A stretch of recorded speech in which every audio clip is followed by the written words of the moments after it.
கர்த்தர் நல்லவர். கண்களை மூடுவோம். ஹல்லேலூயா.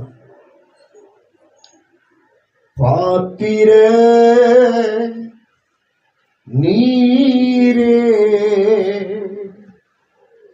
இயேசுவே நீர் பாத்திரரே, பாத்திரே நீரே இயேசுவே நீர் பாத்திரரே. என்னை தருகிறே தருகிறே உம் கருத்தில், என்னை படைக்கிறே படைக்கிறே உம் பாதத்தில். என்னை தருகிறே தருகிறே உம் கருத்தில், என்னை படைக்கிறே படைக்கிறே உம் பாதத்தில். உருவாக்குமே உருவாக்குமே உருவாக்குமே என்னை உருவாக்குமே.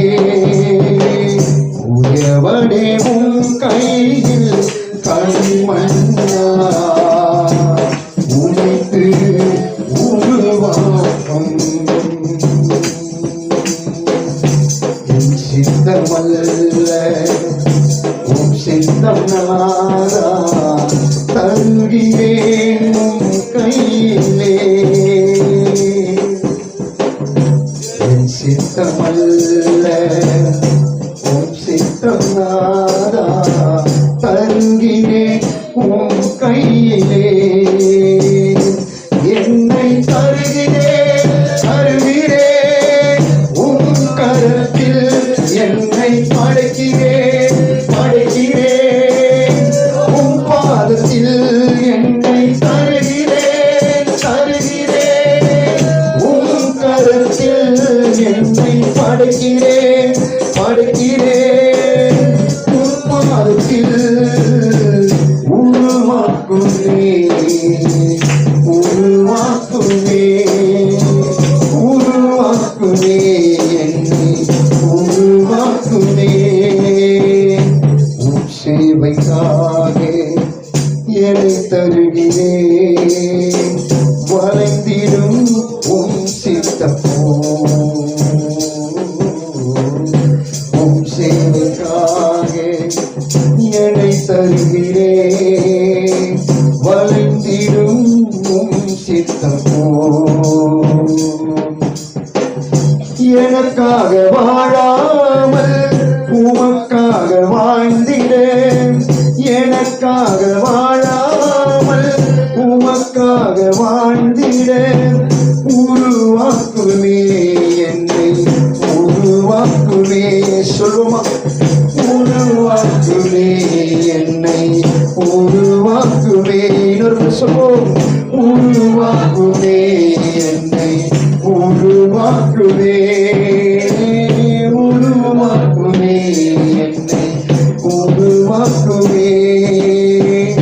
உயவனே உன் கையில் களிமண்ணா உடைத்து உருவாக்கும்.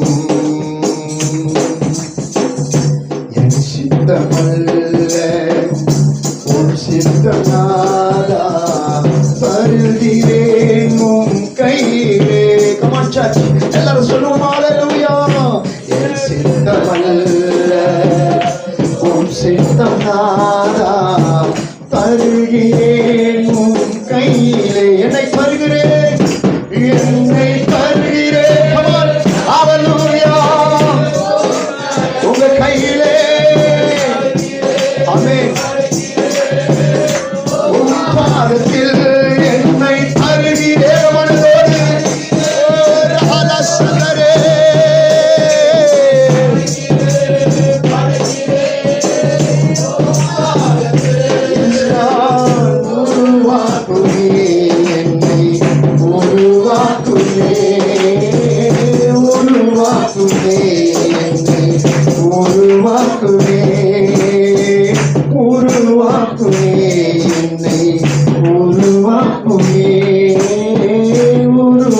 என்னை உருவாக்குமே.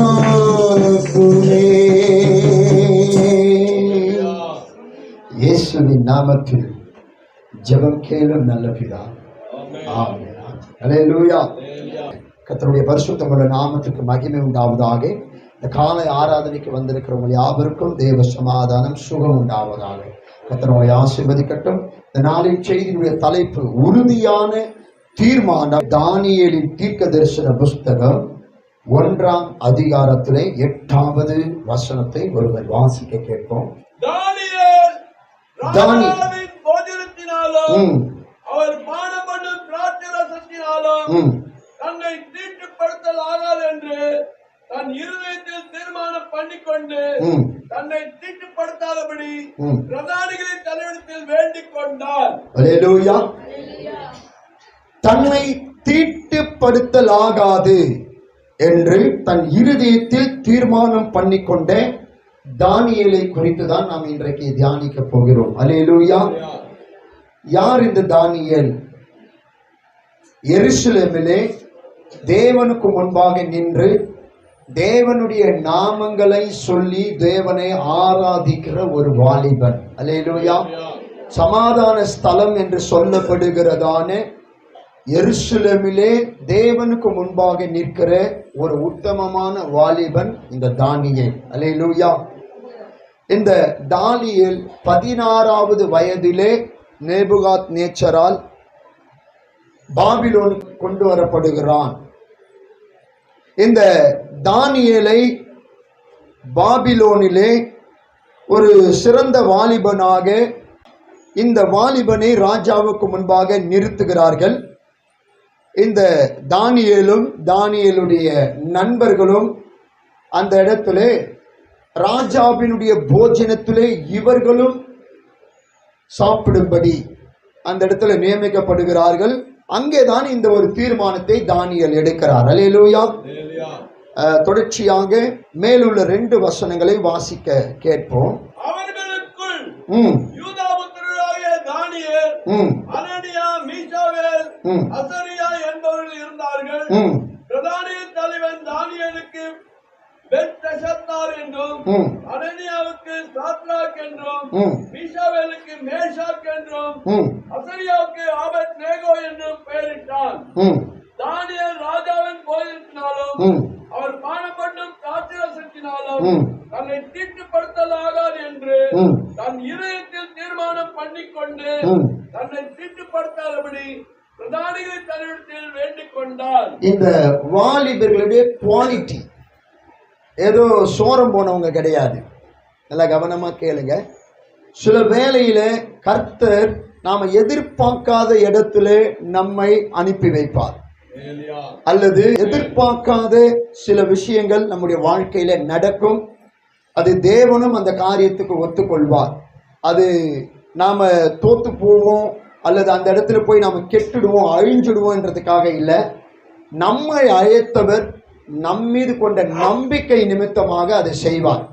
பக்கத்துல சொல்லுங்க, நீங்க உங்களை எந்த அளவுக்கு நம்புறீங்க என்று தெரியாது, ஆனா உங்களை அழைத்தவர் உங்களை எண்ணில் அடங்காம நம்புறார். எண்ணிக்கையே கிடையாது, அவ்வளவு நம்பிக்கை உங்க மேல வச்சிருக்கிறார். அல்லேலூயா.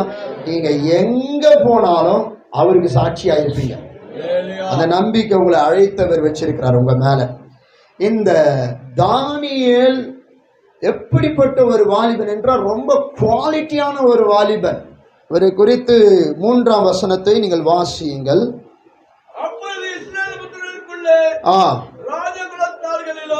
எப்படிப்பட்ட வாலிபன்? ராஜகுலத்தாரிலும் துறை மக்களிலும் யாதொரு மாசும் இல்லாதவர்களும் அழகானவர்களும் சகல ஞானத்திலும் தேறினவர்களும் அறிவில் சிறந்தவர்களும் கல்வியில் நிபுணரும் ராஜாவின் அரண்மனையில சேவிக்க திறமை உள்ளவர்களுமாகிய சில வாலிபர்களை கொண்டு வரும்படி நேபுகாத் நேச்சார் அந்த இடத்துல கட்டளை விதித்தார். அதன் காரணமாக இந்த வாலிபர்கள் தான் நியமிக்கப்பட்டிருந்தார்கள். அல்லேலூயா. இந்த நேபுகாத் நேச்சாரை குறித்து சரித்திர புஸ்தகம் சொல்கிறது, இவன் ஒரு பொன்முடி. அல்லேலூயா. பேய்களின் அரசன், கொடுமையான ஆட்சிக்காரன். இவங்க அப்பாவை விட இவன் தான் மிகவும் கொடுமையான ஆட்சி பண்ணவன். பாபிலோனிலே கைதிகளுக்கு கொடுக்கிற தண்டனை அடுத்த மனுஷனுக்கு தவறு செய்வதற்கு கூட மனம் அஞ்சும். அப்படிப்பட்ட கொடுமையான தண்டனை கொடுப்பதிலே இந்த நேபுகாத் நேச்சார் மிகவும் கொடூரமானவன். அல்லேலூயா. சோ இப்படிப்பட்ட இந்த நேபுகாத் நேச்சார் தன்னுடைய அரண்மனையிலே நிற்கவும் தன்னை சேவிக்கவும் ஒரு சிறந்த ஒரு வாலிபர்கள் வேண்டும் என்று அவன் யோசித்த போது எருசலேமிலிருந்து கொண்டு வந்த இந்த திறமை உள்ள இந்த வாலிபர்களை அந்த இடத்துல எப்படி மாத்திரம் பாருங்க. 6-7 திரும்ப வாசிங்க. அவர்களுக்குள்ளே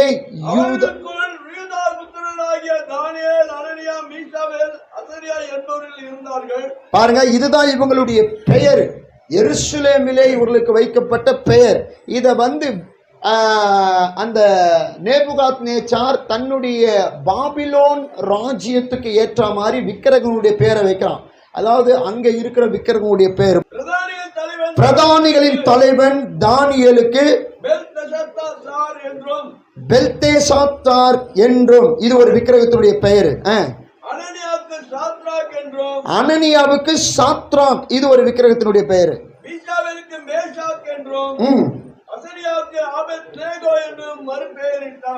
கவனமாக கேளுங்க. நிறைய ஊழியக்காரன் கூட இந்த பேர் இருக்குது. சாத்ராக், மேஷாக், ஆபேத்நேகோ இந்த பேர் இருக்கு. ஆக்சுவலி இது பாபிலோன் விக்கிரகத்தினுடைய பெயர். இதெல்லாம் இது என்னன்னு தெரியாமையே நல்லா ஜம்முன்னு வச்சுக்கின்னு பாஸ்டர் சாத்ராக், பாஸ்டர் மேஷாக் அப்படின்னு வச்சுக்கின்னு சுத்தின்னு இருக்கிறாங்க. சரி, ஏன்னா வேதத்தை படிக்கிறது கிடையாது கிறிஸ்துவனுடைய வாழ்க்கை. வேதத்தையும் நம்மையும் கனெக்ட் பண்ணிக்கணும். அல்லேலூயா. வேதத்தோடு கூட எனக்கு என்னைக்கு உறவு உண்டாகுதோ அன்னைக்கு தான் நான் கிறிஸ்தவன். அல்லேலூயா. வேதத்தை நான் சரி செய்ய முடியாது, வேதம் தான் என்னை சரி செய்யும். அல்லேலூயா. வேதம் தான் எனக்கு அறிவு, ஆரோக்கியம், ஜீவன், நித்தியம் எல்லாமே. வேதம் தான் நமக்கு எஜமான். வேதத்துக்கு நாம எஜமான் கிடையாது. கையில் வேணா அது ஒரு புக்கு மாதிரி இருக்கலாமே தவிர இது எத்தனையோ தலைமுறையை பார்த்துட்டு இன்னும் இது உயிரோடு இருக்குது.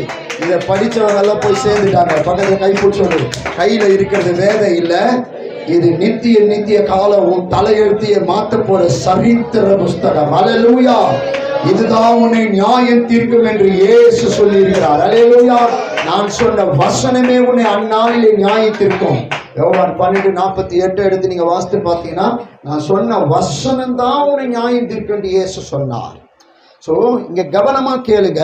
இப்படி தேவனுடைய சமூகத்திலே நின்ற இந்த வாலிபர்களை அந்த இடத்திலே, அதாவது மாம்சம், உலகம், பிசாசு என்பதற்கு ஒப்பிடப்படுகிற பாபிலோனுக்குள்ளே இவர்கள் கொண்டு வரப்படுகிறார்கள். கொண்டு வரப்பட்ட இவர்கள் எப்படியெல்லாம் அங்கே மாற்றப்படுகிறார்கள், எப்படியெல்லாம் அந்த இடத்திலே இவர்கள் இயங்குகிறார்கள், செயல்படுகிறார்கள் என்பதை குறித்து தான் இன்றைக்கு நாம் தியானிக்க போகிறோம். முதலாவது அவர்களுடைய பெயரை மாற்றினார்கள். இரண்டாவது அவர்களுடைய போஜனத்தை மாற்றுகிறார்கள். வாசியுங்கள். ராஜாவின் போஜனத்தினாலும் அவர் பானம் பண்ணும் திராட்சை ரசத்தினாலும் தன்னை தீட்டுப்படுத்தல் ஆகாது என்று தன் இருதயத்திலே தீர்மானம் பண்ணி கொண்ட இந்த தானியேல் தேவனுடைய பார்வையிலே, கவனமா கேளுங்க, நாம மிஸ் ஆக மாட்டோம், மிஸ் ஆக முடியாது. ஏன்னா ஒரு மனுஷன் கண்டுபிடிச்ச சிசிடிவி கேமராவே அவ்வளோ துல்லியமா நம்மளுடைய அசைவுகளை காட்டுது. ஆமாவா இல்லையா? அவ்வளோ துல்லியமா நம்மளுடைய உருவத்தையும் நம்மளுடைய செயல்களையும் அது காட்டுது. ஒரு மனுஷன் கண்டுபிடிச்ச கேமராவே இந்த அளவுக்கு வேலை செய்யணும், இந்த உலகத்தையே ஒருவர் பார்த்து கொண்டிருக்கிறார். அல்லேலூயா. அவர் பார்வையிலிருந்து ஒரு காரியமும் மிஸ் ஆகாது. ஆமென் சொல்லுவோமா? எருசலேமிலே இருந்த இந்த வாலிபர்கள் அந்நிய தேசத்துக்குள்ளே போகிறார்கள். அந்நிய தேசத்துக்குள்ளே அந்நிய தெய்வங்களை வணங்க வேண்டிய சூழ்நிலைக்கு தள்ளப்படலாம். அந்த பொல்லாத மக்கள் சாப்பிட்ற சாப்பாடை இவங்க சாப்பிடலாம். அங்க இருக்கிற காரியத்துக்குள்ளே இவர்கள் கட்டாயமாய் தள்ளப்படலாம். ஆனால் 16 வயது மட்டுமே நிறைந்த இந்த வாலிபர்கள் அந்த இடத்துல தேவனுடைய பார்வைக்கு முன்பாக எப்படி நடந்து கொள்ளுகிறார்கள்? Very very very important. ரொம்ப ஒரு முக்கியமான ஒரு செய்தியாக இதை நான் விசுவாசிக்கிறேன். அல்லேலூயா. ஏனென்றால் இன்றைக்கு கடைசி காலத்திலே தேவனுடைய ராஜ்யம் நம்மை நெருங்குகிறது. நாமும் தேவனுடைய ராஜ்யத்தை நெருங்கிவிட்டோம். அந்த ராஜ்யம் நம்மை எடுக்கும் போது நாம் தீட்டு உள்ளவர்களாய் அதற்குள்ளே போக முடியாது. அல்லேலூயா. இந்த தானியேல் தன் இருதயத்தில் எடுத்த அந்த தீர்மானம் அந்த இடத்துல ராஜாவினுடைய அரண்மனையை அசைத்தது. அல்லேலூயா. பிரதான தலைவர்களை அசைத்தது, கல்தேயர்களை அசைத்தது, சாஸ்திரம் படித்தவர்களை, சம்பிரதாயம் பேசுகிறவர்களை, ராஜாவுக்கு முன்பாக நின்று ராஜாவுக்கே புத்திமதி சொல்லுகிறவர்களையும் அசைத்தது. இந்த வாலிபர்கள் எடுத்த முயற்சி. அவன் என்ன சொல்றான்? ராஜாவினுடைய போஜனத்தினாலும் அவர் பானம் பண்ணும் திராட்சை ரசத்தினாலும் தன்னை தீட்டுப்படுத்தலாகாது என்று தன் இருதயத்திலே தீர்மானம் பண்ணுகிறான். அந்த தீர்மானத்தின் விளைவாக வாசிங்கள் 9 வாசிங்கள். தானியேலுக்கு பிரதானிகளின் தலைவரிடத்தில் தயவும் இரக்கமும் கிடைக்கும்படி செய்தார். பிரதானியின் தலைவன் தானியேலை நோக்கி, உங்களுக்கு போஜனத்தையும் பானத்தையும் பிரித்திருக்கிற ராஜாவை என் ஆண்டவனுக்கு நான் பயப்படுகிறேன். அவர் உங்களோட ஒத்த வாலிபர்கள் முகங்களை பார்க்கிறோம். உங்கள் முகங்கள் வாடி போனவிடா காண வேண்டியது என்ன? அதனால் ராஜா என்னை சிரசேதம் பண்ணுவாரே என்றார். அப்பொழுது பிரதானி தலைவனாலே தானியேல், அனனியா, மீசாவேல், அசரியா என்பவரின் மேல் விசாரிப்புக்காக வைக்கப்பட்ட மேல்ஷார் என்பவனை தானியேல் நோக்கி, 10 நாள் வரைக்கும் ஒரு அடியாரை சோதித்து பாரும். எங்களுக்கு புசிக்க பருப்பு முதலான மரக்கறிகளை குடிக்க தண்ணீரையும் கொடுப்பு. எங்கள் முகங்களை ராஜபோஜனத்தினால் புசிக்கிற வாலிபுடைய முகங்களை ஒத்து பாரும். பின்பு நீர் காண்கிறபடி உமது அடியாருக்கு செய்யும் என்றார். நல்லா கவனிங்கப்பா, கவனிங்க. சூழ்நிலை மாறி இருக்குது. கட்டாயம் இவங்க இதை சாப்பிட்டே ஆவன் என்ற கட்டாயம். மோசமான ராஜா ஆட்சி செய்கிற அந்த காலத்தில் தள்ளப்பட்டு இருக்கிறாங்க. சாப்பிட்டுதான் ஆகணும் கட்டாயம். ஏன்னா அந்த இடத்துல போயிட்டு இவங்க இஷ்டத்துக்கு ஏற்ற மாதிரிலாம் எனக்கு அதை கூட இதை கூடலாம் ஆர்டர் போட முடியாது. அல்லேலூயா. நான் இதை தான் சாப்பிடுவேன், இதை தான் உடுத்துவேன், இங்கே தான் தூங்குவேன்லாம் சொல்ல முடியாது. ஏன்னா அது பாபிலோன், அது நேபுகாத் நேச்சாரு கீழே நடக்கிறதான ஒரு ராஜ்யம்.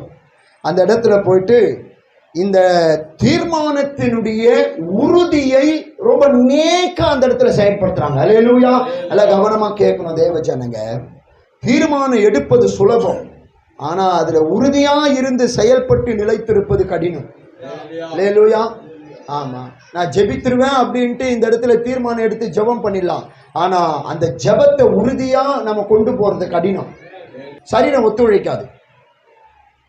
சரீரம் ஒத்துழைச்சாலும் சூழ்நிலை ஒத்துழைக்காது. அல்லேலூயா. ஒருவேளை சரீரமும் சூழ்நிலையும் நமக்கு ஒத்துழைச்சா கூட நமக்கு இருக்கிற பிரச்சனை அது தடுத்துரும். ஏன்னா அவ்வளோ பிரச்சனை இருக்குது எல்லாருக்கும். இதெல்லாம் தாண்டி நாம எடுத்த அந்த தீர்மானத்தில் உறுதியா இருந்து நாம தினைக்கும் ஜெபிக்கிறதே ஒரு பெரிய போராட்டம். அடுத்தது வேதத்தை இரவும் பகலும் தியானிப்பது. இதெல்லாம் ஒரு பெரிய ஒரு உறுதியான தீர்மானம் இருந்தால் தான் செய்ய முடியும். அப்புறம் ஊழியத்தில், அப்புறம் குடும்பத்தில் நாம உத்தமமான வாழ்க்கை வாழறது, கர்த்தருடைய வசனம் சொல்ற மாதிரி வாழ்க்கை நடத்துறது, குடும்பம் நடத்துறது ரொம்ப கஷ்டம். ஆனா அதை நம்ம செஞ்சிட்டோம் அப்படின்னு சொன்னா தேவ பிரசனம் வீட்டை மூடும். பக்கத்துல சொல்லுங்க, உன் குடும்பத்தை கர்த்தருடைய பிரசனம் மூடணும் அப்படின்னா வசனத்துக்கு உன் வாழ்க்கை ஒத்து போகணும். அல்லேலூயா. நிறைய பேர் வாழ்க்கைன்ற ஒரு விஷயத்தை ரொம்ப ஈஸியா எடுத்துக்கிறாங்க. ரொம்ப ஈஸியா எடுத்துக்கிறது கிடையாது. ஏன்னா நீங்களும் உங்க கணவரும் உங்க பிள்ளைங்களை மட்டும் நடத்தினா அது உங்க குடும்பம். கர்த்தர் அதுக்குள்ள வந்துட்டார்னா அது தேவனுடைய குடும்பம். கைகளை தட்டி கர்த்தரை ஸ்தோத்திரம். உன் குடும்பத்துல கர்த்தர் ஒரு புருஷனாய் இருப்பார், ஒரு தலைவனாய் இருப்பார். அவருக்கு ரெஸ்பெக்ட் பண்ணணும். முதல்ல அவர் உலாவுறாருன்னு சொன்னா நம்முடைய நடத்தை அங்க சரியா இருக்கணும். அல்லேலூயா. ஆமா, மனைவிகளே கர்த்தருக்கு கீழ்ப்படுகிறது போல சொந்த புருஷருக்கு கீழ்ப்படியுங்கள் என்று வேதம் சொல்லுகிறது. அதே மாதிரி புருஷர்களை பார்த்து சொல்ற, மனைவிகளுக்கு கீழ்ப்படிங்க, எஜமான்களுக்கு கீழ்ப்படிங்க, ஊழியக்காரர்களுக்கு கீழ்ப்படிங்க. உங்களை நடத்துறவர்களை நீங்க சோதித்து பாருங்க. அப்படி நிறைய காரியங்கள் இருக்கு. ஒரு உறுதியாய் நாம நிலைத்திருப்பது கடினம். 17வது வசனம் சொல்லுகிறது, வாசிங்க. இந்த 4 வாலிபருக்கும் தேவன் சகல எழுத்திலும் ஞானத்திலும் அறிவையும் சாமர்த்தியம். நல்லா கவனமா கேளுங்க. நம்மள தேவன் உருவாக்கி இருப்பார் அவருடைய ஆலயத்துல. ஏன்னா இவங்க எருசலேம் தேவாலயத்துல நின்ற வாலிபர்கள். சும்மா அப்படியே வாலி பசங்களோடு கூட சேர்ந்து கமெண்ட் அடிக்கிறது, பொம்பளை பிள்ளைங்களை பார்க்கறது, அங்க இங்க சுத்தன வாலிபர்கள் கிடையாது. அப்படிப்பட்ட வாலிபர்கள் இங்க வரல. இந்த வாலிபர்கள் தேவனுடைய நாமத்தை சொல்லி தேவனை தொழுது கொண்டவர்கள். அல்லேலூயா. அந்த இடத்துல தேவன் ஆல்ரெடி அவர்களை உருவாக்கி இருக்கிறார். எப்படி அந்த இடத்துல நமக்கு வேதம் சொல்லுது, தேவன் சகல எழுத்திலும் ஞானத்திலும் அறிவையும் சாமர்த்தியத்தையும் கொடுத்தார். கைகளை தட்டி கர்த்தரை ஸ்தோத்திரம் பண்ணுங்கப்பா. அப்படி நம்ம உருவாக்குறார். சாமர்த்தியம், எந்த இடத்துல எப்படி நடந்துக்கணும், என்ன பேசணும், யாருக்கிட்ட பழகணும், அல்லேலூயா, எப்படி குடும்பம் நடத்தணும், எப்படி ஊழியம் நடத்தணும், எப்படி திருச்சபைக்குள்ள இருக்கணும், எப்படி பரிசுத்த வாழ்க்கையில நிலைச்சிருக்கணும். சாமர்த்தியம். ஒரு கிறிஸ்தவ வாழ்க்கையை எல்லாரும் வாழ்ந்துட முடியாது.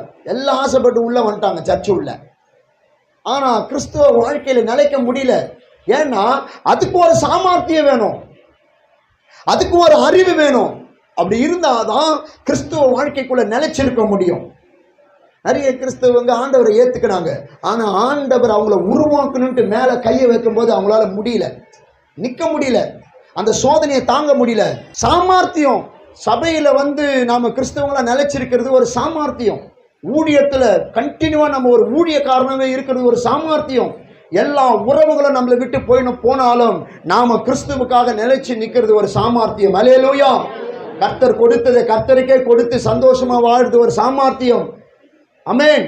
இல்லது இல்லதென்றும் உள்ளதை உள்ளதென்றும் பேசி வாழ்றது ஒரு சாமர்த்தியம். சாமர்த்தியத்தை கொடுத்திருந்தார் கர்த்தர்.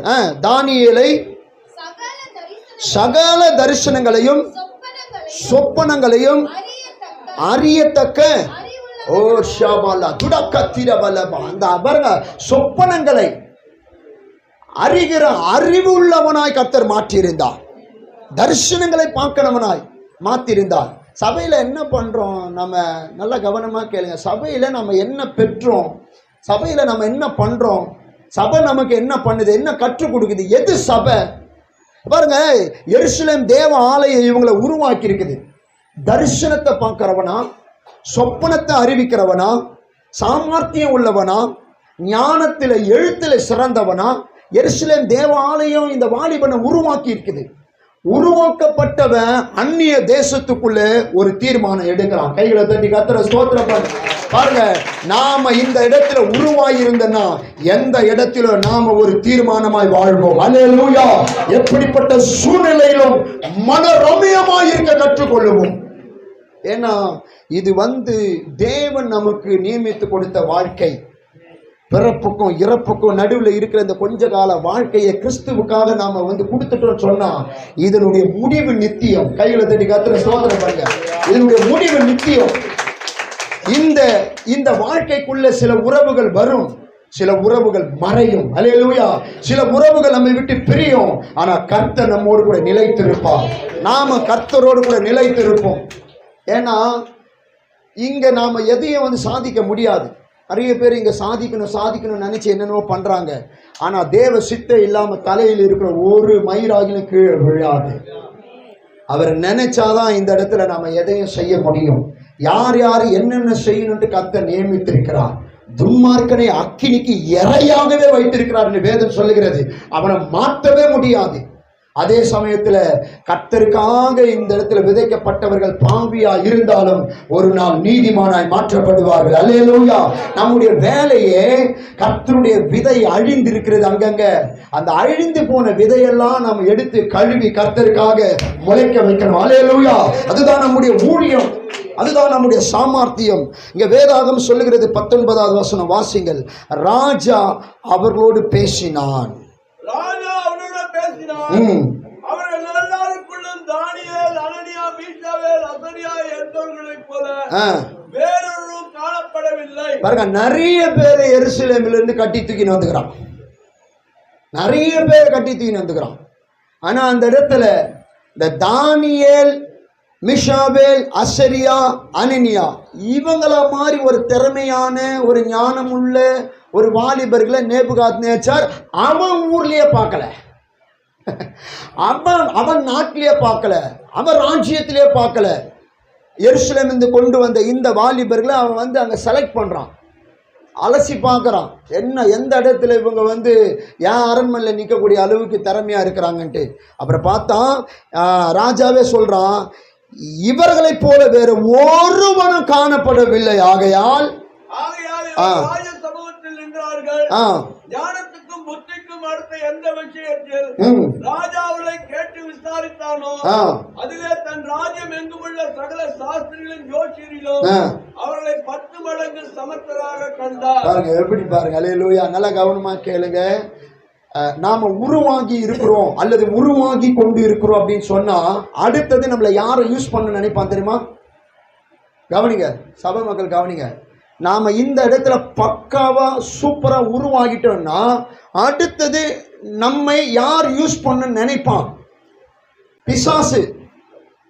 நாம இங்க ரெடி ஆயிட்டா அடுத்தது நம்மளை யார்த்தமா யூஸ் பண்ண நினைப்பான்? பிசாசு அல்லது பிசாசுடைய மக்கள் நம்மளை யூஸ் பண்ண நினைப்பாங்க. நம்மளை தப்பா வந்து யூஸ் பண்ண நினைப்பாங்க, இல்லை தப்பா நம்மளை ட்ரைன் பண்ண நினைப்பாங்க, நம்ம பேச்சை மாற்ற நினைப்பாங்க, நம்மளுடைய செய்முறையை மாற்றணும்னு நினைப்பாங்க, நம்மளுடைய பழக்க வழக்கத்தை மாற்றணும்னு நினைப்பாங்க. புரியுதுங்களா நான் சொல்றது? அல்லேலூயா. மாற்றணும்னு நினைப்பாங்க. மாறிடலாமா? மாறிடலாமா? ஊருக்கு போனால் ஒரு மாதிரி, சபை உள்ள ஒரு மாதிரி, வீட்டு உள்ள ஒரு மாதிரி, வேலையில் ஒரு மாதிரி, ஊழியத்தில் ஒரு மாதிரி மாறிடலாமா? மாறுறாங்க.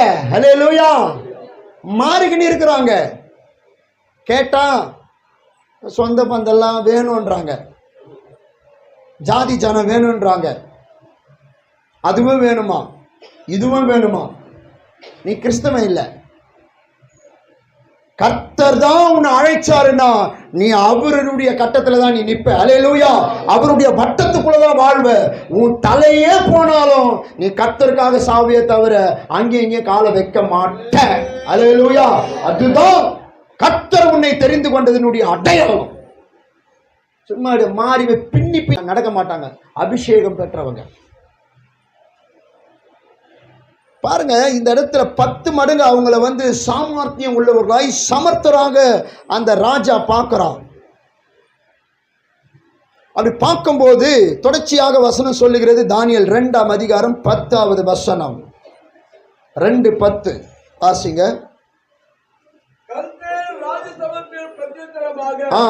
ராஜா கேட்கும் காரியத்தை அறிவிக்கத்தக்க மனுஷன் பூமியில் ஒருவனும் இல்லை. ஆகையால் மகத்துவம் வல்லமையுமான எந்த ராஜாவும் இப்படிப்பட்ட காரியத்தை ஒரு சாஸ்திரியிடத்திலாவது ஜோசியத்திலாவது கல்வியிடத்திலாவது கேட்டதில்லை. ராஜா கேட்கிற காரியம் மிகவும் அருமையானது. மாசமா இருக்கிறவர்களோட வாசம் பண்ணாத தேவர்களே ஒழிய ராஜ சமூகத்தில் அதை அறிவிக்கத்தக்கவர் ஒருவரும் இல்லை என்றார்கள். நல்ல கவனமா கேளுங்க, நல்ல கவனமா கேளுங்க. நேபுகாத்நேச்சர் ராஜபாரம் பண்ண அந்த 2வது வருஷத்துல ஒரு சொப்பனத்தை பார்க்கிறாரு. அந்த சொப்பனத்தினுடைய விளக்கத்தையும் சொப்பனத்தையும் சொல்லணும் அங்க உள்ளவங்க. இந்த காரியம் அவனுடைய தூக்கத்தை கலைக்குது, அவனுடைய நிம்மதியை கெடுக்குது. இதை வந்து அங்கே இருக்கிற சாஸ்திரம் படித்தவங்க, ஜோசியக்காரங்க, கல்தேயர்கள், ஞானிகள் எல்லாரையும் கூப்பிட்டு இந்த காரியத்தை சொல்லும்போது என்ன அங்கே ஒரு பெரிய ஒரு செக்குன்னா, இதை சொல்லிட்டா உனக்கு பரிசு, இதை சொல்லலைன்னா உன் தலையை சிரசேதம் பண்ணிடுவேன். அல்லேலூயா. தலையை ஒன்று விட்டு வாங்கிடுவேன். இது சொல்லிட்டா உனக்கு பாபிலோன்ல பயங்கரமான ஒரு பரிசு, நீ பாபிலோன்ல வேலை செய்யலாம், கவர்மெண்ட்ல வேலை செய்யலாம். இப்போ என்னன்னா அவங்க 10வது வசனம் சொல்லுகிறது, கல்தேயர் ராஜ சமூகத்தில் பிரதியுத்தரமாக ராஜா கேட்கும் காரியங்களை அறிவிக்கத்தக்க மனுஷன் பூமியில அப்படின்னா,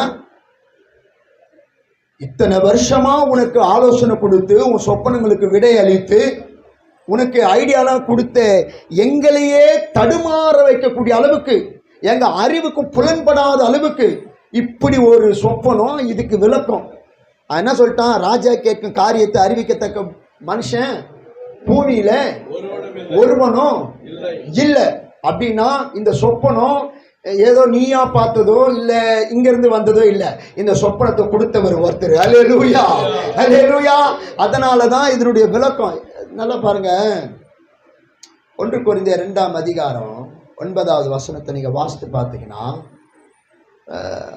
அங்க பவுல் எழுதுறாரு, வாசித்து பாருங்க. தேவன் தம்மிடத்தில் அன்பு கூறுகிறவர்களுக்கு ஆயத்தம் பண்ணினவைகளை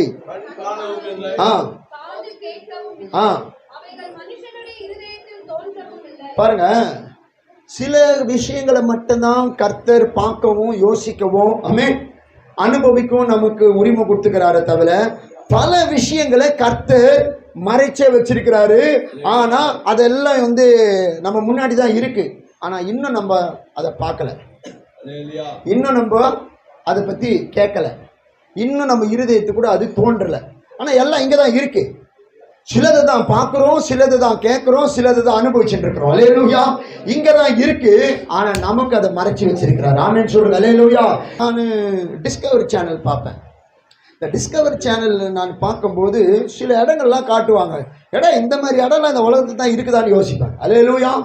அவ்வளோ பிரம்மாண்டமான பயங்கரமான இந்த காடுகளிலே என்ன மாதிரியான காடுலாம் இருக்குது, என்ன மாதிரி மலைகள் இருக்குது, என்ன மாதிரியான மண் இருக்குது, எப்படிப்பட்ட தண்ணி இருக்குது, என்ன மாதிரியான விஷயம்லாம் இருக்குது. நாம இங்கேயே சுத்தின்னு கிடக்குறோம், தோத்துறோம், சாவர வரைக்கும் இங்கேயே சுத்திட்டு இதுதான் உலகன்ட்டு மண்டியை போட்டுருவோம் போல. இது கர்த்தர் எவ்வளோ வச்சுக்கிறாரு. நான் சொல்றேன், என் கண்ணு பார்க்கல, டிவியில தான் பார்த்துக்கிறேன். கண்ணு பார்க்கல, காது கேட்கல, மனசுல கூட சில வேலை தோன்றல. அதெல்லாம் பார்க்கும்போது பிரமிக்கிறேன். அப்ப இதை விட பயங்கரமானதெல்லாம் இன்னும் இருக்கு உலகத்தில். அல்லேலூயா. எத்தனையோ விஷயங்களை நம்மளுடைய முன்னோர்கள்லாம் பார்த்து இருக்கிறாங்க, அனுபவிச்சிருக்கிறாங்க. இங்க பாருங்க, இந்த இடத்துல ஒருவனும் இல்லைன்னு சொன்ன இவங்க, ஆகையால் மகத்துவமும் வல்லமையுமான எந்த ராஜாவும் இப்படிப்பட்ட காரியத்தை ஒரு சாஸ்திரியின் இடத்திலாவது, ஜோசியக்கார இடத்திலாவது, கல்தேர் இடத்திலாவது கேட்டதில்லை. ராஜா கேட்கிற காரியம் மிகவும் அருமையானது. ஆனா மாம்சமாய் இருக்கிறவர்களோட வாசம் பண்ணாத தேவர்களே ஒழிய ராஜ சமூகத்தில் அறிவிக்கத்தக்க ஒருவர் இல்லை. அதாவது மாம்சமான தேவர்களோட வாசம் பண்ணாத தேவர்களே ஒழிய அப்படின்ட்டு அங்க எழுதியிருக்குது. அப்படின்னா இந்த காரியத்தை குறித்து சொல்றதுக்காகவே தானியேலை அந்த இடத்துல கர்த்தர் எழுப்புகிறார். நல்ல கவனமா கேளுங்க. நம்ம எந்த இடத்திலும் உறுதியா கர்த்தருக்காக நின்னா அந்த இடத்துல கூட கர்த்தர் நம்ம தலையை உயர்த்துவார். ஆமென் சொல்லுங்களேன். அல்லேலூயா. அந்த இடத்துல கூட கர்த்தர் நம்முடைய பேரை பெருமைப்படுத்துவார். எந்த இடத்திலையும் நம்மை அவமானப்படுத்த தேவன் விட மாட்டார். ஆனா நாம உறுதியா எங்க போனாலும் நாம தேவனுடைய பிள்ளையா அப்படி நிக்கணும். கம்பீரமா சொல்லுவாங்க, சும்மா லைட்டா யாரா பார்க்க போறாங்க, அங்க போய் தோத்திரம் பண்ணிக்கோ, இங்க போட்டுக்கோ. நான் சொல்றது உண்மையா பொய்யா? இங்கேயே சில பேர் அது மாதிரி இருக்கிறீங்க. திருன்னு மூய்க்கிறத பார்த்தாலே தெரியுது. ஆமா, அப்படியே விட்டு அப்படி தாண்டிட்டா போதும், என்னன்னா ஒன்று சிலிம்சம் பண்ணிடுறீங்க. அப்புறம் அங்கே கத்தர் ஏதாவது பிடிங்கி விட்டாருன்னா இங்கே என்னம்மா ஒன்று ஆண்டவர் மேலே பழி போடணும், ஆனால் போட மாட்டீங்க. அதனால இன்னொரு இல்சவாயை ஒத்துக்கிறான், பிசாசு. அவன் பண்ணிட்டான், அவன்லாம் பண்ணல. நீ ஏதாவது இவருக்கு விரோதமாக பண்ணா உன்னை இவர் தான் போடுவார். பக்கத்தில் சொல்லு, இவர் தான் போடுவார் உன்னை. நீ அப்படியே அவன் மேலே பழி தூக்கி போட்டுடுற. அவனே இவர்கிட்ட கேட்டுதான் நம்ம கிட்ட வருவான். நீ ஏதாவது தோத்திரம் ஊருக்கு போயிட்டோன்னு நீ டமான்னு மாறிடுற. நீ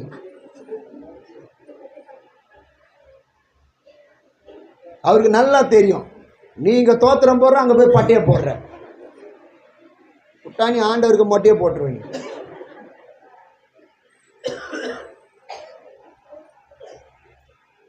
என்ன சொல்றானுங்க இவனுங்கள, இந்த மாதிரி மாம்சமா இருக்கிறவங்களோட கூட கனெக்ஷனே வச்சுக்க மாட்டாரு. அப்படி ஒரு தேவன் இருந்தாதான் இதெல்லாம் நடக்கும். அல்லேலூயா. 12 வாசிங்க பார்க்கலாம். மகா கோபம் உக்கிரமும் கொண்டு ரொம்ப பாருங்க எல்லா ஞானிகளையும் வெட்டுறோம் அப்படின்ட்டான். இத சொல்றது கூட வக்கு இல்லைன்னா நீங்களாம் என்ன சாஸ்திரம் பற்றவங்க, என்ன சம்பிரதாயம் பற்றவங்க, ஏன்னா நீ இன்னமும் நான் காலத்தை கணிப்பேன்ற, அடையாளங்களை பார்க்குறேன்ற, சூரியன் உதிச்சா இது கிரகம் பிடிக்குதுன்ற, அமாவாசைன்ற, பௌர்ணமின்ற இந்த விஷயத்தை நீ சொல்ல மாட்டேற. எல்லா ஞானிகளும் கொள்ளு அப்படின்ட்டான். இப்போ ஞானிகள் வரிசையில தான் நம்ம ஆளுங்க 4 பேரும் வந்துக்கிறாங்க. ஆமா, இப்போ அவங்களுக்கு புளிய கறிக்குது வயிற்றுல தோத்திரம், எங்கேயோ அடிமையா கொண்டு வந்த நம்மள என்னென்னவோ கர்த்தர் பண்ணி இந்த பாபிலோன் மாகாணத்திலே வேலை வாங்கி கொடுத்துட்டாரு. இப்போ ஞானிகள் லிஸ்ட்ல நம்மளும் இருக்கிறோம். இவனுங்களை போடும்போது வரிசையா நம்மளையும் போட்டுருவோம் தோத்திரம். ஆனா பயந்து போய் பாருங்க, கொலை செய்ய வேண்டும் என்ற கட்டளை வெளிப்பட்ட போது பாத்தீங்களா பாத்தீங்களா, அதாவது கர்த்தர் சமூகத்திலேயே நிக்கிற நமக்கு இந்த மாதிரிலாம் சோதனை திடீர்னு வரும். சில வேளை நம்ம கழுத்துக்கே கத்தி வரும், சில வேளை எதிர்பார்க்காத ஆவிக்குரிய போராட்டம் வரும். உன் மாம்சத்துக்கு போராட்டம், ஏமா பக்கத்துல சொல்லு, உன் மாம்சத்துக்கு போராட்டம் வரும், உன் உயிருக்கு போராட்டம் வரும், உன் பரிசுத்தத்துக்கு போராட்டம் வரும், உன் விசுவாசத்துக்கு போராட்டம் வரும். தோத்திரம் பண்ணி சேர்த்து வச்சு அபிஷேகம், அதுக்கு போராட்டம் வரும். கிருபை கொடுங்கப்பா, கிருபை கொடுங்கப்பா, அதுக்கு வரும் பிரச்சனை. அந்த மாதிரி டைம்ல தான் நீ என்ன மாதிரி ஆளுன்ட்டு காட்டணும். அல்லேலூயா. உனக்கு புரியுற பாஷையிலேயே பேசுறேன். அந்த மாதிரி டைம்ல தான் காட்டணும். உன் அபிஷேகத்தினுடைய பவர் அப்பதான் காட்டணும். உங்க மோளச்சால காட்டக்கூடாது. இந்த மோளக்காரன் ரெண்டு வாரம் வராதன்ட்டா அப்படியே கருகிடம் பொழுது சர்ச்சு. இது பரிசுத்தவான்களை உருவாகிற இடமா இல்ல?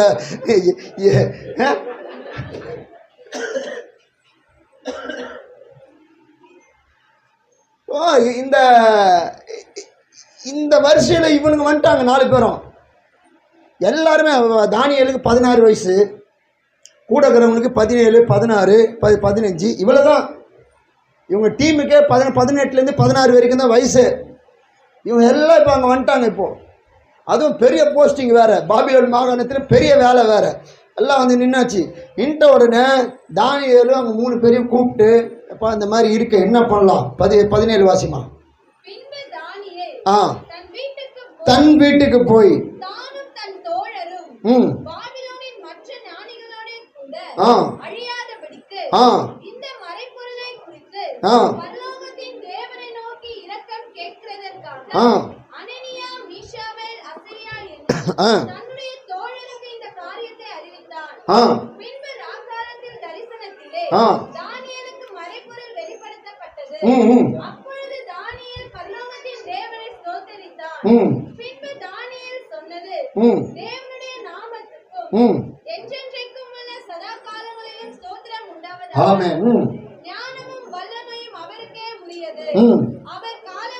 அவர் காலங்களையும் சமயங்களையும் கைகளை தட்டி கர்த்தரை ஸ்தோத்திரம் பண்ணு. ஹல்லேலூயா. இந்த நேபுகாத்நேச்சர் கண்ட சொப்பனம் ரொம்ப கிரிட்டிக்கலானது, அதனுடைய விளக்கமும் ரொம்ப கிரிட்டிக்கல். ஹல்லேலூயா. ஆனா இந்த இடத்துல அந்த பரிசுத்தமான அந்த வாலிப பிள்ளைங்க பண்ண ஜபத்துல கர்த்தர் காலங்களையும் சமயங்களையும் மாற்றுகிறவர் அப்படின்ற அந்த வார்த்தை சொன்ன உடனே அந்த இடத்துல சீனியம் மாறுது. ஹல்லேலூயா. என்ன நடக்குதாங்க? ராஜாக்களை தள்ளி ராஜாக்களை ஏற்படுத்துகிறவர், ஞானிகளுக்கு ஞானத்தையும் அறிவாளிக்கு அறிவையும் கொடுக்கிறவர், அவரே ஆழமும் மறைபொருளுமானதை வெளிப்படுத்துகிறவரும், இருளில் இருக்கிறதை அவர் அறிவார், வெளிச்சம் அவரிடத்தில் தங்கும். ஹல்லேலூயா. பாருங்க, என்ன காரணம் அப்படின்னா ஒரு தீர்மானத்துக்குள்ள வந்துட்டாங்க இந்த பசங்க. பசங்க ஒரு தீர்மானத்துக்குள்ள வந்து நிக்கிறாங்க. தேவனை அந்த இடத்துல மகிமைப்படுத்தி ஆகணும். அல்லேலூயா. அதே சமயத்துல தான் உயிரும் போயிடக்கூடாது. ஆமீன். ஏன்னா கர்த்தர் வளர்த்திருக்கிறார். என்ன பக்கத்துல சொல்லு, உன்னை கர்த்தர் வளர்த்திரு. காரணம் இல்லாம நீ சாகக்கூடாது. உன் காலத்துக்கு முன்னே நீ ஏன் சாக வேண்டும் என்று பிரசங்கி 7:17 வாசிக்கிறோம். காரணமே இல்லாம நீ அவமானப்படக்கூடாது. காரணமே இல்லாம நீ சாகக்கூடாது. காரணமே இல்லாம நீ துக்கப்படக்கூடாது, வெட்கப்படக்கூடாது. அல்லேலூயா. ஏன்னா உன்னை எந்த இடத்திலும் தம்முடைய பிள்ளையாய் கர்த்தர் பார்க்கிறார். பாருங்க, அந்த இடத்துல அவங்களுடைய தீர்மானம் தான் அந்த இடத்துல அவங்கள வந்து அசைச்சுது. தேவனுடைய இருதயத்தையே அசைக்கக்கூடிய அளவுக்கு அவங்களுடைய வாழ்க்கையினுடைய நெறிமுறைகள். அப்புறம் ஆழமும் மறைபொருளுமானதை வெளிப்படுத்துகிறவர். எவ்வளவு ஞானமான ஜபம். ஜபம் அப்படின்னு சொன்னா ஒரு ராஜ்யத்தையும் அசைக்கணும். ஜபம் கையை தட்டி கர்த்தரை ஸ்தோத்திரம். அல்லேலூயா. ஒரு அரசாங்கத்தை அசைக்கக்கூடிய அளவுக்கு நம்முடைய ஜபம் இருக்கணும். 2 வார்த்தை பேசினாலும் ஞானமா பேசி பாரு, உன் ஜபம் எத்தனை வானத்தை உன்னால தாண்டும். வீண் வார்த்தைகளை அழைப்பிப்பாரு, நீ ஏன் நிம்மதி இல்லாம தான் எழுந்து போவ. பக்கத்துல சொல்லு, கர்த்தர் மேல் உன் பாரத்தை வச்சுங்க. அவர் உங்களை விசாரிக்கிறவரானபடியால் உங்கள் கவலைகள் எல்லாம் அவர் மேல் வைத்து விடுங்கள். அல்லேலூயா. அங்க வச்சுட்டு நீ எடுத்து சுத்தக்கூடாது. கர்த்தாவே எல்லாத்தையும் கூட்டுட்டேன், என்னை விடுவித்ததற்காக ஸ்தோத்திரம். அல்லேலூயா. என்னை பலப்படுத்தினதற்காக ஸ்தோத்திரம், என்னை நிர்மர பண்ணினதுக்காக ஸ்தோத்திரம் சொல்லணும். வாசிங்க, இந்த எல்லாருமே தேவ சமூகத்துல பண்ண ஜபத்தினாலே 22 வாசிமா. அப்படியே வாசித்துவாங்கம்மா. ஆம், அறிவார் தங்கும் என் பிதாக்களின் தேவனே.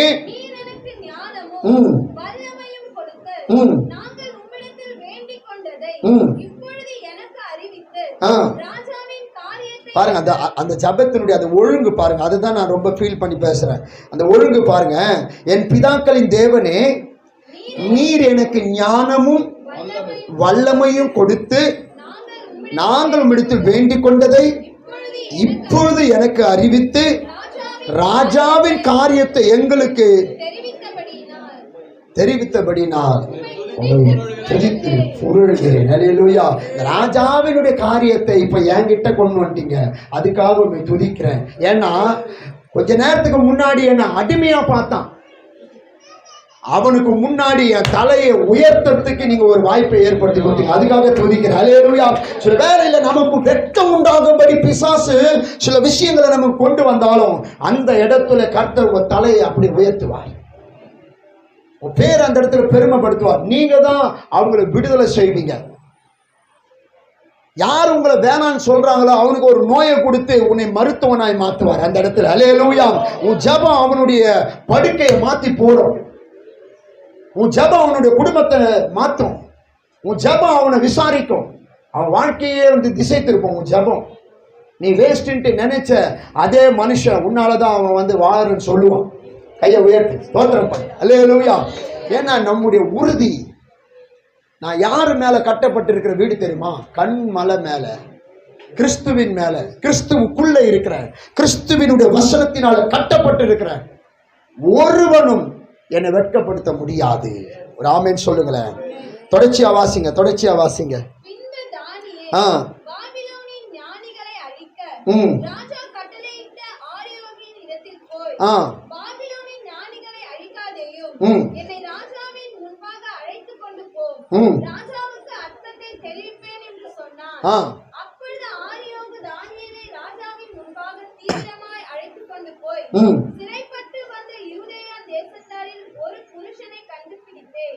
அவன் ராஜாவுக்கு அர்த்தத்தை தெரிவிப்பான் என்றான்.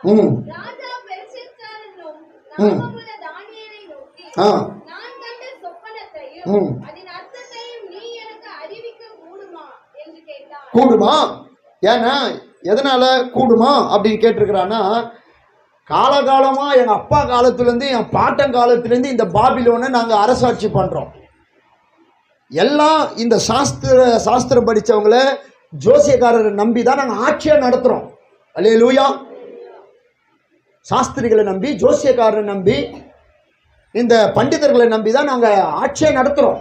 இவனுங்க தான் வந்து காலத்தை கணிச்சு சொல்லுவானுங்க. நீங்க இந்த காலத்துல இந்த திசையில போனா ஜெயிச்சிருவீங்க, இந்த காலத்துல இந்த ஒரு ராஜ்யத்தை நீங்க பிடிச்சிருவீங்க.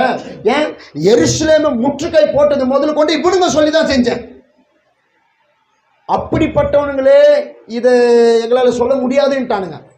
உன்னால கூடுமா? அல்லேலூயா.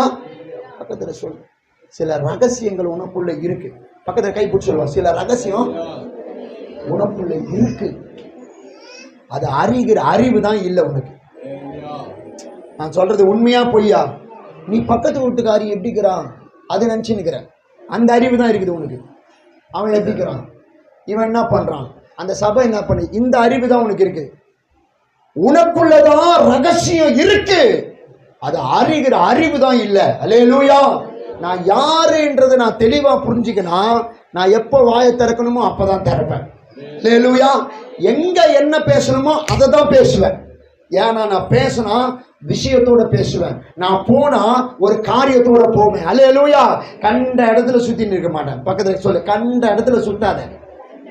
ஊர் சுத்துறதுக்கு அவனை அபிஷேகம் பண்ணி வச்சுக்கிறாரு, அப்படியே திரிஞ்சுன்னு இருக்கக்கூடாது.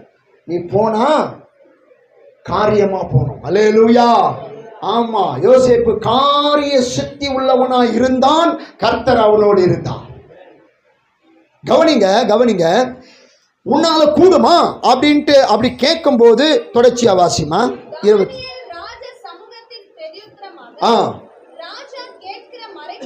மறைப்பொருளை ராஜாவுக்கு தெரிவிக்க பாருங்க, லிஸ்ட் போடுறாரு. ஞானிகளாலும் ஜோசியராலும் சாஸ்திரிகளாலும் குறி சொல்லுகிற பாருங்க, எத்தனை பேர் வச்சுக்கிறான் பாருங்க. ஆட்சி நடக்குது, சில இடத்துல சில பிஸ்னஸ் நடக்குதுன்னா சும்மாலாம் நடக்காது. அவன் கையில் ஜோசியக்காரர் இருப்பான், குறி சொல்கிறவன் இருப்பான், மந்திரவாதி இருப்பான், சாஸ்திரக்காரர் இருப்பான், சம்பிரதாயம் சொல்கிறவன் இருப்பான். எல்லாரையும் வச்சுக்கின்னு தான் இன்னைக்கு பெரிய பெரிய பிஸ்னஸ் எலும்பு நாட்டிங்கெல்லாம் இப்படி தான் போயின்னு இருக்குது. ஆட்சியே இப்படி தான் போயின்னு இருக்குது. பாருங்க, இங்கே 16 வயசு வாலிபன் பேசுகிறான், ஜோசிக்காரனால் முடியாது, சாஸ்திரியால் முடியாது, ஞானிகளால் முடியாது, குறி சொல்கிறவனால கூட கூடாது. அப்போது ராஜாவாகிய நேபுகாத் நேச்சார் முகம் குப்புற விழுந்து தானியேலை வணங்கி அவனுக்கு காணிக்கை செலுத்தவும் தூபம் காட்டவும் கட்டளையிட்டான். ஏம்பா, கொஞ்ச நேரத்துக்கு முன்னாடி தான் அவனை அடிமையா கட்டி தூக்கின்னு வந்த, இப்போ அவன் காலிலேயே ராஜா உயரம் எல்லாரும் பார்க்குது. நீங்க என்ன நினைக்கிறீங்க இதை பத்தி? எப்படி நீங்க ஆவியில் எப்படி ஃபீல் பண்றீங்க? நல்லா பாருங்க. நாம் அபிஷேகம் பண்ணப்பட்டு இருக்கிறோம், கர்த்தருக்கு முன்னாடி நிற்கிறோம், கர்த்தருடைய வசனத்தை கேட்கிறோம், கர்த்தருடைய கிருபையில பலப்பட்டுன்னு வரோம், கர்த்தருடைய நாமத்தை இங்க துதிக்கிறோம், மகிமைப்படுத்துறோம், ஜெபிக்கிறோம். முதல்ல நாம யாருன்றதையே நாம முதல்ல புரிஞ்சுக்கலன்னு சொன்னா அடுத்தவங்களுக்கு நாம நம்மளை பத்தி புரிய வைக்க முடியாது. நான் சொல்றது விளங்குதா உங்களுக்கு? முதல்ல நான் யாருன்ட்டு நான் புரிஞ்சுக்கணும். இங்க தானியேல் தான் யாருன்ட்டு புரிஞ்சு கர்த்தர்கிட்ட பேசுறான், தெளிவா பேசுறான். அடுத்தது, இந்த இடத்துல இந்த ஒரு காரியத்தை உங்க ஞானி, குறி சொல்றவன், சம்பிரதாயம் படிச்சவன், சாஸ்திரம் தெரிஞ்சவன் சொல்ல முடியாது. இதை சொன்ன உடனே காலிலே விழுட்டான். இதை கல்தேர் பார்க்கறான், அவன் பார்க்கறான், இவன் பார்க்கறான், எல்லாம் பார்க்கறான். 47வது வசனம் வாசிங்க. நீ இந்த மறைப்பொருளை வெளிப்படுத்தினபடியினால், ஓ கையை தட்டி கர்த்தரை ஸ்தோத்திரம் பண்ணு. மெய்யாகவே உங்கள் தேவனே தேவர்களுக்கெல்லாம் தேவன், ராஜாக்களுக்கெல்லாம் அவரே ஆண்டவர். அவன் கர்வத்தை கர்த்தர் அடக்கினார், அவன் ஆணவத்தை கர்த்தர் அடக்கினாரு. I am the God அப்படின்னு சொன்னான். நான் தான் இந்த பாபிலோனின் பொன்முடி, நான் தான் இங்க கடவுள்னு சொன்னான். அவன் கர்வத்தையே கர்த்தர் அடக்கினாரு. நிறைய பேருடைய ஆட்டத்தை நீ தான் அடக்குவ, நிறைய பேருடைய திமிரை நீ தான் அடக்குவ, நிறைய பேருடைய கர்வத்தை நீ தான் போய் அடக்குவ. ஜபம் தான் அடக்கும். அல்லேலூயா. அப்படி நிக்கணும் தேவ சமூகத்துல. நோஞ்சா மாதிரி நாமளே ஜெபிக்கிறோம். நம்ம ஜபம்லாம் வீரமா இருக்கணும். கர்த்தரை பார்க்கும்போது நல்ல தைரியமா பார்க்கணும், ஞானமா பேசணும். அப்படி ஆண்டவர் சொல்லுங்க, ஆண்டவர் என்னை நம்பி செய்யுங்க, அல்லேலூயா. என்னை நம்பி நடத்துங்க, அல்லேலூயா. என்னை நம்பி இந்த ஊழியத்தை கொடுங்க, அல்லேலூயா. 10 குடும்பத்தை கொடுங்க என்னை நம்பி. அந்த குடும்பத்தை உமக்காக நான் திருப்புவேன். அப்படி பேசணும். ஏன்னா வீரமாக தான் பேசுவான்.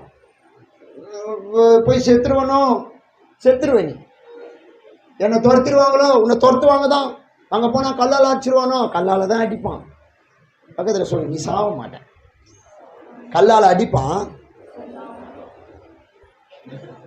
சத்தமா கையை போட்டு சொல்லுமா, கல்லால் அடிப்பான், நீ சாவ மாட்ட. கத்தி எடுத்து வெட்ட வருவான், அவனே வெட்டிப்போம்.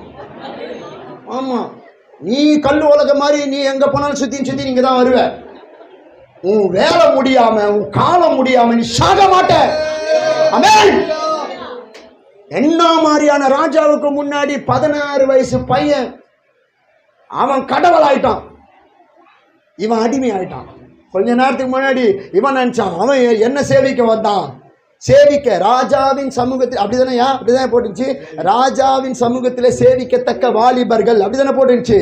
பாருங்க, இப்ப பாருங்க என்ன போட்டுக்குது, 46. விழுந்து கையை தட்டுகையா, தானியேலை வணங்கி அவனுக்கு காணிக்கை செலுத்தவும் தூப காட்டவும் கட்டளையிட்டான். அவனுக்கு காணிக்கை கொடு. யாருக்கு? கைதியா நினைச்சோமே அவனுக்கு இப்ப காணிக்கை கொடு. பாபிலோன் காணிக்கை, அவனுக்கு தூபம் காட்டு, சாம்பிராணி போடு. தோத்துறான். அத்த நினைச்சா எங்கேயும் எப்படியும் உன் தலையத்தை மாத்துவாரியா, எப்படி ஒண்ணு உன் தலையத்தை திருப்பி போடுவாரு. ஆனா நீ உறுதியா இருக்கணும். அல்லேலூயா. உன் வேஷத்தை ரொம்ப நாளைக்கு நீ போட முடியாது. உலகத்துக்கு ஒத்த வேஷம் தெரியாது, கலைச்சிரு உன் வேஷத்தெல்லாம். ஒரிஜினலாயிரு, உறுதியாயிரு. கர்த்தர் உன் தலையை நிமிர பண்ணுவா. ஆமா, 16 வயசு பையன் கலக்கிறான் பாருங்க. அந்நிய தேசத்துல கலக்கிறான். ஒரு ராஜ பொன்முடி அரக்கன் அவனே காலில் விழ வச்சிட்டான். இதான் அபிஷேகம், இதான் அழைப்பு, இதுதான் தேவன் நடத்துகிற விதம். வனாந்திரத்தில் நின்னுக்குனே ஏறோடு சிங்காசனத்தை அசைச்சா பாருங்க யோவான் ஸ்நானகன். அதுதான் அபிஷேகம். நீ எங்க இருக்கிறியோ அங்க எல்லாம் உனக்கு கீழே வந்துடும். அந்த ஜபம் இருக்கணும், அந்த அனாயிட்டிங் இருக்கணும். நிறைய பேருக்கு அப்பாயின்மெண்ட் இருக்குது, அனாயிட்டிங்க காணும். என் அப்பாயின்மெண்ட்ல இருக்கிற அனாயிட்டிங் இல்லை உங்ககிட்ட. சில பேருக்கு பயங்கரமான அனாயிட்டிங் இருக்கும், அப்பாயின்மெண்ட்டை விட்டு வெளியே வந்துடுவார் சாரு. ரெண்டும் இருக்கணும். நீ அப்பாயின்மெண்ட்லயும் இருக்கணும், அனாயிட்டிங்லயும் இருக்கணும். ரெண்டும் இருக்கணும் உனக்குள்ள. கர்த்தருக்கு ஸ்தோத்திரம். 47 வசனம் சொல்லுகிறது, தானியேலை நோக்கி ராஜா சொல்றான், நீ இந்த மறைப்பொருளை வெளிப்படுத்தினதுனால சொல்லிட்டானே, உங்கள் தேவனே மெய்யான தேவன், தேவர்களுக்கெல்லாம் தேவன், ராஜாக்களுக்கெல்லாம் அவர்தான் ஆண்டவர், மறை பொருள்களை வெளிப்படுத்துகிறவருமாகிய அவர்தான் ஆண்டவர் சொல்லியாச்சு. அல்லேலூயா. சாஸ்திரம் படிச்சவன், சம்பிரதாயம் படிச்சவன் எல்லாம் இப்ப முழிக்கிறான். நம்ம வேலைக்கு வந்து உல வச்சிட்டான். சின்ன பையன் நம்ம வேலைக்கெல்லாம் உல வச்சிட்டான். இனி இவங்களுக்கெல்லாம் வேலை கிடையாது. இப்ப எல்லாத்துக்கும் இப்ப தானியேல் காலில் வந்து விழுந்து சாம்பிராணி போட்டாதான் இப்ப வேலை நடக்கும். ஆமேன்னு சொல்லுங்க. பக்கத்துல சொல்லு, வேலைக்கு ஆக மாட்டேன்னு சொல்றாங்களா, நீ வேஸ்ட்ன்னு சொல்றாங்களா? கரெக்டான தீர்மானத்தில் இரு, கரெக்டான ஒரு ஜபத்தில் இரு, கரெக்டா நில்லு. சாம்பிராணி போடுவாங்க உனக்கு, சாம்பிராணி போடுவாங்க. நான் வந்து ஜபம் பண்ணுமா, போன முறை வந்து ஜபம் பண்ண செத்தவன் ஏந்து உக்காந்துட்டான், இந்த முறை வந்து ஜபம் பண்ணு உக்காந்தவன் ஏந்து நடக்கட்டும். சொல்லியா பக்கத்தில், சொல்லியா சொல்லுங்கய்யா பக்கத்தில்.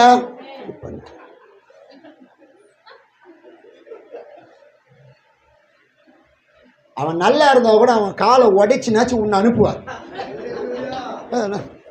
நான் பார்த்துக்கிறேயா. அவன் நல்லா தான் கல் உலக மாதிரி உக்காண்டுருவான், உன்னை கிண்டல் பண்ணின்னு போதி பார்த்தியா தோத்திரம் அலையிலையா பார்த்து ஆண்டவர் பார்த்துன்னு இருப்பார். ஒன்றும் இல்லை, அவன் வீட்டில் இருக்கிற கல்லே அவன் மேலே டமால் விழுந்துடும். வெளியெல்லாம் போயிட்டு அவர் வாங்க தேவையில்ல, கால் நீட்டு படுத்துன்னு பாரு, ஒரு கல் பீஸ் பிடிங்க டம்முன்னு ஊந்துச்சுன்னா அவங்களே டாக்டரே சொல்லிடுவான், ஒன்றும் பண்ண முடியாது. ஏன்னா அப்படி தான் சொல்லிட்டான், கடவுள் தான் அவனை காப்பாற்றணும். ஏன் அப்படி ஆயிடுச்சு உன் கண்டிஷனு? எனக்கு தெரியும், ஆண்டவர் என்னை காப்பாரு. நம்ம வேலை பெருசு, அல்லேலூயா. நம்ம அழைப்பு ரொம்ப பெருசு. அது நிறைவேற்றாம சாக மாட்டேன், எனக்கு தெரியும். எங்கள் அம்மாலாம் ஆயுதாங்க பெட்டர்லன்னு என்ன ஆகிடுவோம். டாக்டரே சொல்லிட்டான், இது ரொம்ப கிரிட்டிக்கல் கண்டிஷனு, நாங்கள் போய் ஆப்ரேஷன் பண்ணி பார்க்குறோம், நான் அந்த தையல் போட்டுக்கின்னு 5 நாள் ஸ்ரீலங்கா ஊழியத்துக்கு போயிட்டு வந்தேன். என்னையா தோத்திரம். ஆமாம், அங்கே போய் நான் தான் வயிற்று மேலே பேண்டை வச்சு நான் தான் பேண்டை வாசி. அல்லேலூயா. சும்மா ஸ்ரீலங்கா ஊழியத்தில் கர்த்தர் கலக்குனார். ஆமென். அல்லேலூயா.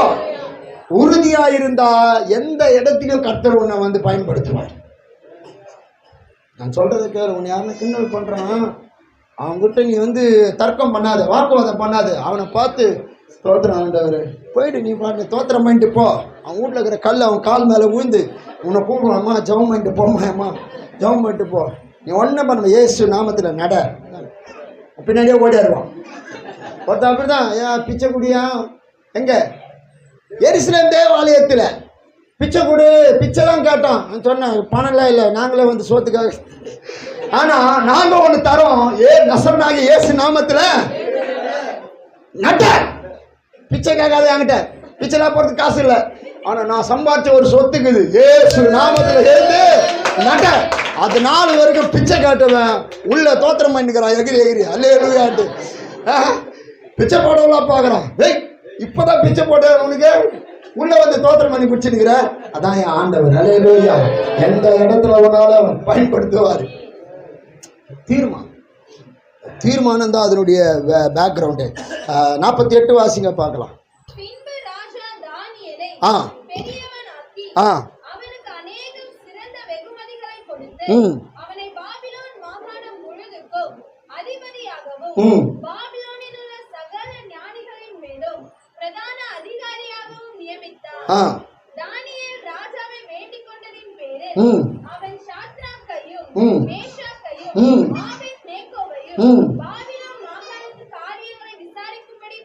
அந்த 2 வசனம் 48 40 மைக்கில் வாசிமா, மைக்கில் வாசி, நல்லா கணீர்னு வாசிமா.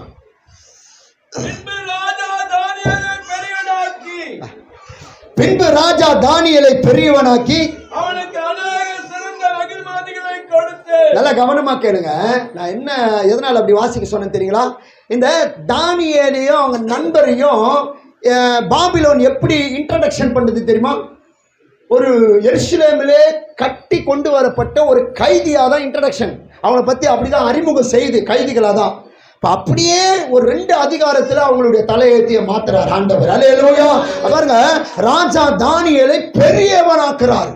பெரியவனாக்குற வயசா 16 வயசு தான் ஆகுது. பெரியவன் ஆகிற வயசா?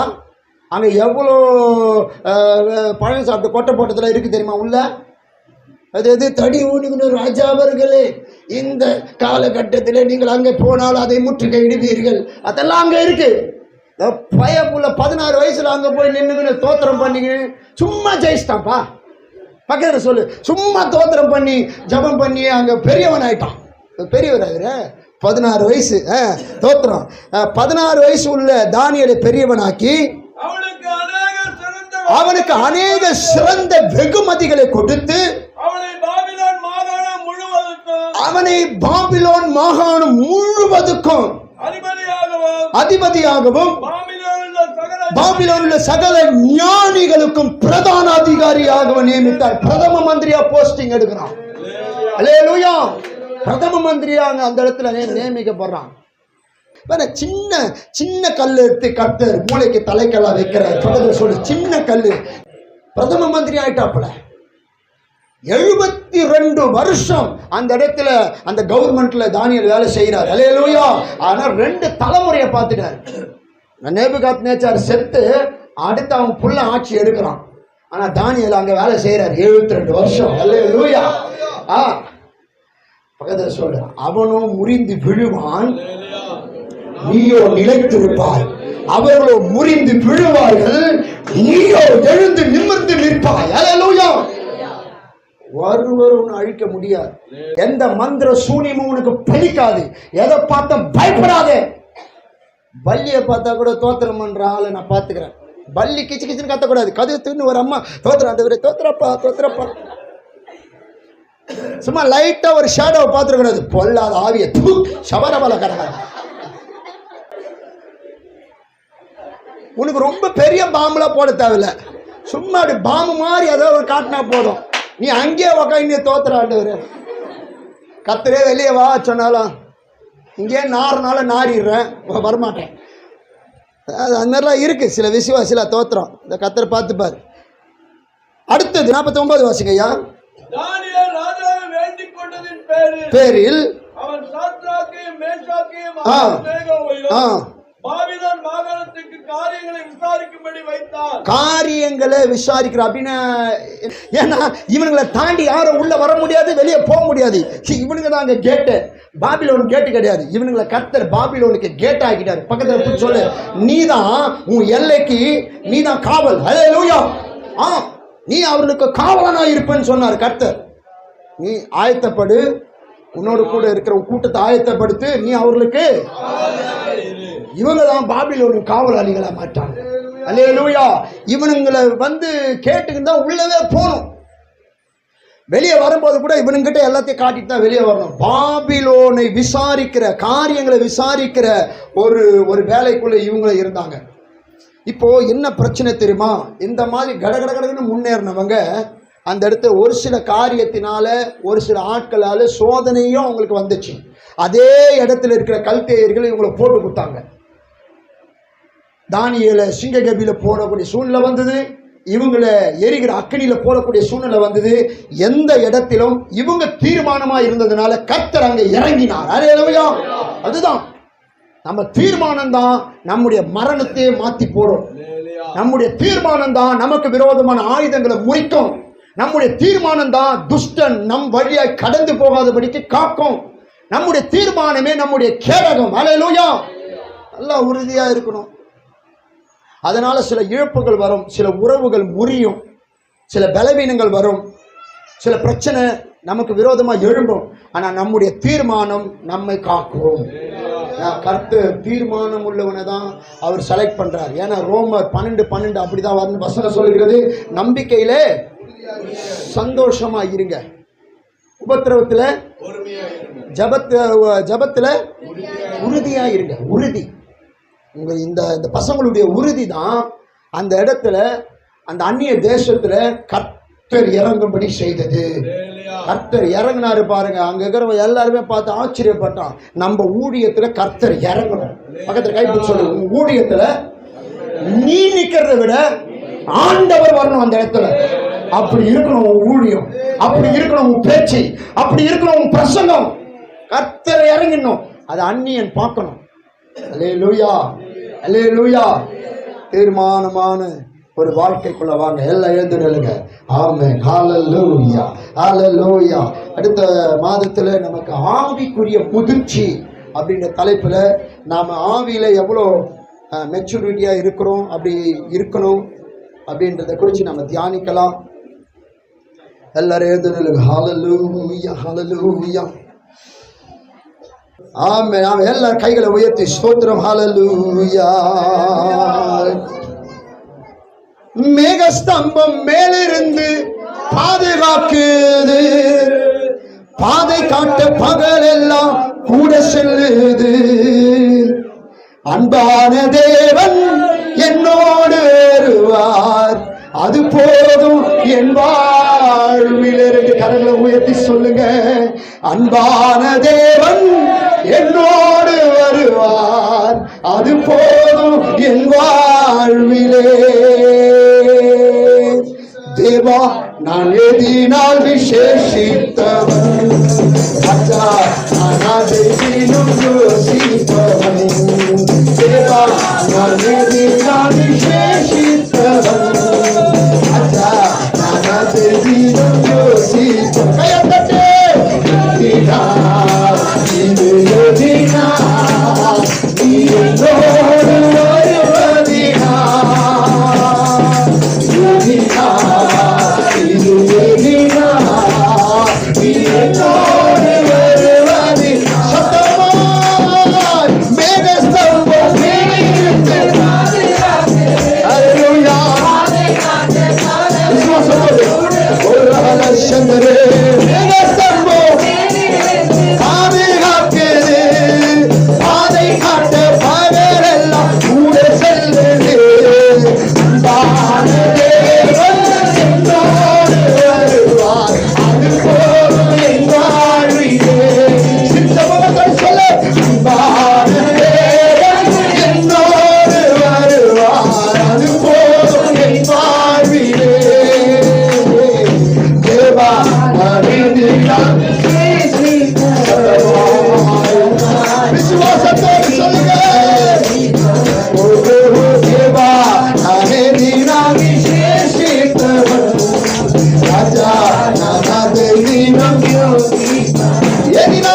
இது எழுதினார். தானியேலை போல நில்லு, உறுதியாய் நில்லு. அவர் கூடவே இருந்து உன்னை நடத்துவார். எழுதினார், இது எழுதினார், நீ என்னோடு ஆவல் கொண்ட தேவஜனம், ஆவல் கொண்ட தேவஜனம், ஆவல் பார்த்தது, ஆவல் கொண்ட கண்மாலை கூட செய்தது.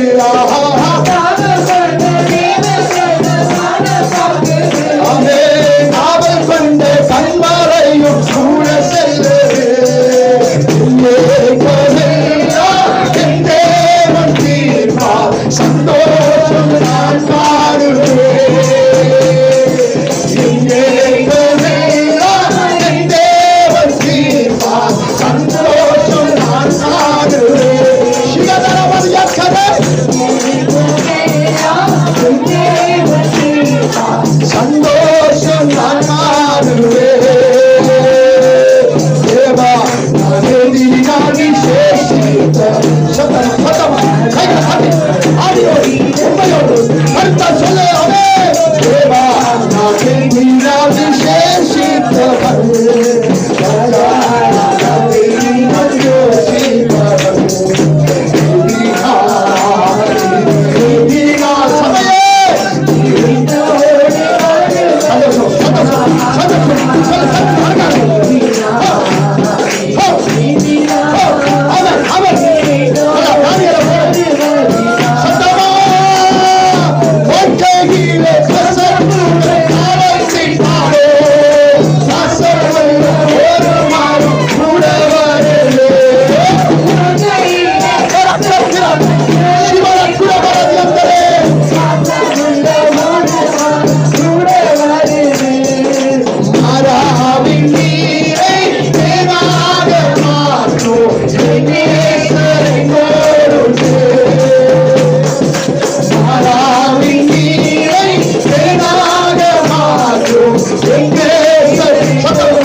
அபிஷேகம் இருக்கு, முத்திரை இருக்கு.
எழுப்பியிருக்கோம். நான் விசுவாசிக்கிறேன்.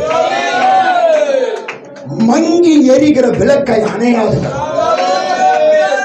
எரிந்த நாணலை முறியாக்க முறிக்க மாட்டாங்க. ஒரு மாதிரி சைலண்ட் ஆகுற மாதிரி இருக்கிறியா, கர்த்தருடைய தட்டி எழுப்பி ஓட வைப்பார். உற்சாகத்தின் ஆவியினால் உன்னை நிரப்புவார். நீ ஆவியிலே இடம் கொண்டு பெருகுவாய். உன்னை அதிசயங்களை காண பண்ணுவார். தாழ்விலே உன்னை நினைத்திருக்கிறார். எல்லாரும் கைவிட்ட போது கர்த்தர் உன்னை தமக்காய் தெரிந்து கொண்டிருக்கிறார். அவர் விட்டு விலக மாட்டார், உன்னை கைவிட மாட்டார். உன் வாழ்க்கையிலே அவர் சொன்னதை செய்யும் அளவு உன்னை கைவிட மாட்டார். உனக்கு ஒரு அற்புதம் உண்டு. நீ அதிசயங்களை காண்பார். கைகளை தட்டி கர்த்தரை ஸ்தோத்திரம். சத்தமாய் சத்தமாய் சத்தமாய் சபை வளரட்டும். சத்தமாய் ஆமென். தேவனுக்கு எல்லா துதியும் கனமும் மகிமையும் என்றென்றைக்கு உண்டாயிருக்கிறார்.